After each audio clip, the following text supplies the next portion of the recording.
Sa ngalan ng Ama at ng Anak at ng Espiritu Santo. Panginoon, isugo mo ang iyong espiritu at pagpanibaguhin mo ang muka ng aming mundo.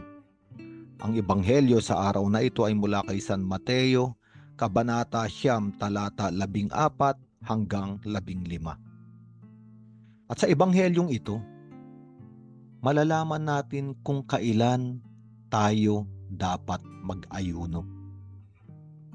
Sapagkat may tagpo sa mabuting balita kung saan lumapit kay Jesus ang mga alagad ni Juan Bautista at nagtanong, "Kami po ay madalas mag-ayuno, gayon din ang mga Pariseo, ngunit bakit hindi po nag-aayuno ang inyong mga alagad?" At ang sagot ng ating Panginoon, dapat bang malungkot ang mga panauhin sa kasalan habang kasama pa nila ang lalaking ikinasal? Kapag wala na ito, sa kapas lamang sila mag-aayuno. At malinaw sa ebanghelyong ito na ang pag-aayuno ay nakaugnay sa kalungkutan. Sa Biblia, lalo na sa Lumang Tipan, ang pag-aayuno ay nakaugnay sa pagdadamit ng sako, tanda ng pagsisisi ng mga Israelita, at ipinapahayag nila ang kanilang kalungkutan dahil sa mga nagawa nilang kasalanan at paglayo nila sa tipan ng Diyos. Kaya kailangang mag-ayuno, magdamit ng sako at maglagay ng abo sa kanilang mga ulo. Kaya sinasabi ng ating Panginoon, hindi pa nag-aayuno ang aking mga alagad sapagkat kasama pa nila ako. Ako ang lalaking ikakasal. At may malalim na mensahe na sinabi ang ating Panginoon sa ebanghelyong ito, na mag-aayuno raw ang mga alagad kapag ang lalaking ikakasal, ang ating Panginoong Hesus mismo, ay hindi na nila kasama. At kapag titignan natin, kailan ba mawawala si Jesucristo bilang lalaking ikakasal?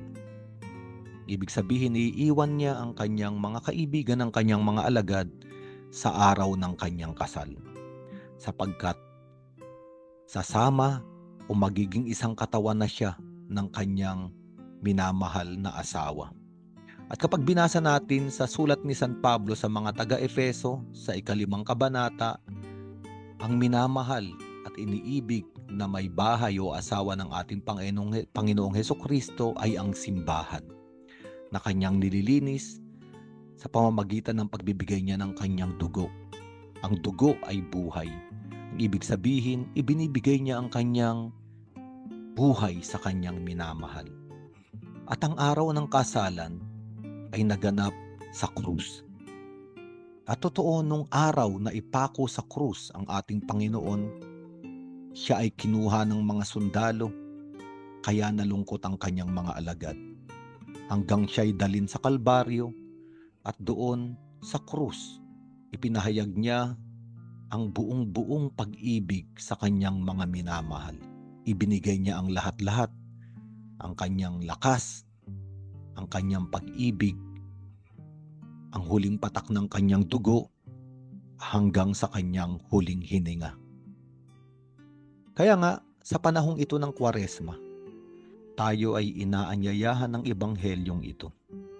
Kailan ba yung mga pagkakataon na parang wala ang presensya ng ating Panginoon sa ating buhay? Na para bang siya ay nailayo? Ayun yung mga panahon na kailangan nating mag-ayuno. Ang pag-aayuno ay kalungkutan dahil sa ating mga nagawang kamalian at kasalanan. Sapagkat ang mga ito, mga kasalanan at kamalian, ang nagdala sa ating Panginoong Hesukristo sa krus. Ngunit ating tandaan, totoo mayroong kalungkutan, ngunit mayroon ding kaligayahan.